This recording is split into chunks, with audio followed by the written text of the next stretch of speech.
సీజన్తో సంబంధం లేకుండా పాలు ఎప్పుడు తోడు పెట్టుకున్న గడ్డ పెరుగులాగా తోడుకోవాలంటే ఈ వీడియోలో కొన్ని టిప్స్ని షేర్ చేస్తాను.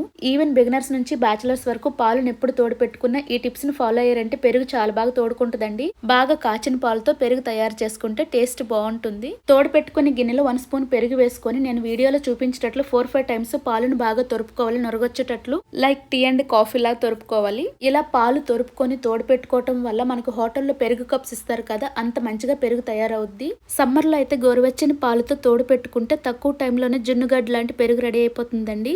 అదే రైనీ సీజన్ కానీ వింటర్లో అయితే గోరువెచ్చని పాలు కంటే కొంచెం ఎక్కువ వేడుండే పాలతో పెరుగు తోడు పెట్టుకోవాలి. ఇలా తొరుపుకుంటూ పాలు తోడు పెట్టుకోవటం వల్ల మనం వేసిన 1 స్పూన్ పెరుగు పాలల్లో అణువణువు కలిసి గడ్డ పెరుగులాగా తోడుకుంటుంది. నేను చెప్పిన టిప్స్ అన్ని ఫాలో అవుతూ తోడు పెట్టుకున్నారంటే పెరుగు 3-4 అవర్స్ లోనే మంచిగా రెడీ అయిపోద్ది. రైనీ సీజన్ అలాగే వింటర్లో కొంచెం వేడిగా ఉండే పాలతో తోడు పెట్టుకొని వెచ్చగా ఉండే ప్లేస్ లో పెట్టుకుంటే పెరుగు ఇలా గడ్డలా ఫామ్ అవుద్ది. నచ్చితే సబ్స్క్రైబ్ చేసుకోండి.